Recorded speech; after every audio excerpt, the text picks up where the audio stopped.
দর্শক, ময়মনসিংহের পূজা মণ্ডপ ও পূজার সার্বিক আয়োজন নিয়ে জানাতে সরাসরি যোগ দিচ্ছেন আমাদের সহকর্মী বাবুল হোসেন। বাবুল, আপনি তো সেখানে আছেন, আপনি একটু জানাবেন আজ তো মহাষষ্ঠী, এই নিয়ে কি কি আয়োজন রয়েছে এবং সেখানে সার্বিক নিরাপত্তা নিয়ে আয়োজকরা কি আয়োজন নিয়েছেন?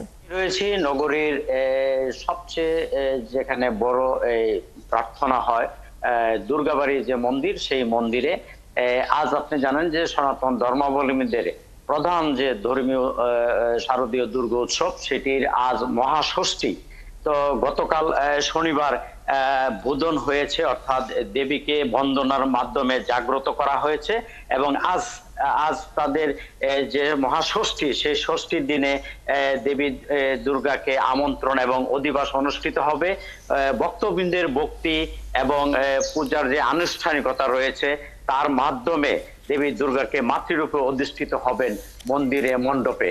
ময়মনসিংহের নগরীর প্রায় 90টি এবং জেলায় প্রায় 800-র মতো মন্দির এবং মণ্ডপে অনুষ্ঠিত হচ্ছে এই শারদীয় দুর্গোৎসব। এবং এই উৎসবকে ঘিরে আমরা দেখেছি যে সনাতন ধর্মাবলম্বীদের পরিবারে পরিবারে আনন্দ এবং উৎসবের একটি আমেজ বিরাজ করছে গত কয়েকদিন ধরে। তো আজ মূলত সন্ধ্যা থেকে ময়মনসিংহের যে মন্দির এবং মণ্ডপ রয়েছে, সেখানে এই মূল পূজার যে মহাষষ্ঠীর মধ্য দিয়ে যে পূজার যে আনুষ্ঠানিকতা, সেই যে আনন্দ এবং উৎসবে মেতে উঠবেন সনাতন ধর্মাবলম্বীরা।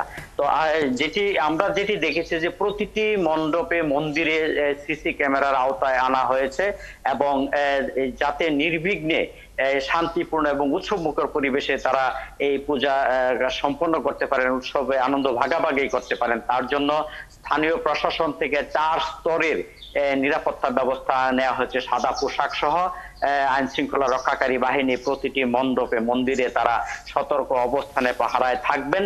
এর বাইরে প্রতিটি মন্দির এবং মণ্ডপে যে কমিটি রয়েছে তাদের উদ্যোগেও কিন্তু নিজেদের নিজস্ব স্বেচ্ছাসেবক কর্মীদের মাধ্যমেও কিন্তু নিরাপত্তা নিশ্চিত করা হবে। তো আমরা সেই রকম আমরা যে দুর্গাবাড়ি যে মন্দিরের কথা যেটি বলছিলাম, যে এখানে আজ সকালে তেমন কোনো এখানে আনুষ্ঠানিকতা নেই এবং ভক্তবৃন্দও আমরা কাউকে দেখতে পাচ্ছি না।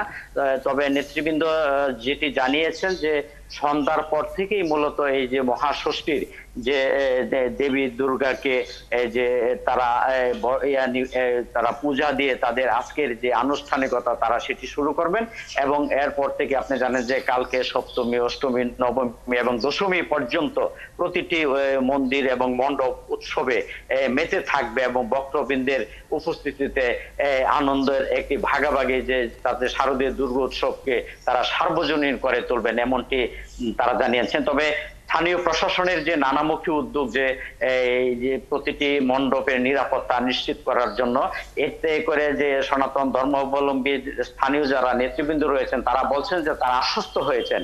আমি ময়মনসিংহ জেলা পূজা উদযাপন কমিটির যুগ্ম সম্পাদক শ্রী শঙ্কর সাহার সঙ্গে কথা বলেছি। তিনি বলছেন যে স্থানীয় প্রশাসন থেকে তাদেরকে আশ্বস্ত করা হয়েছে।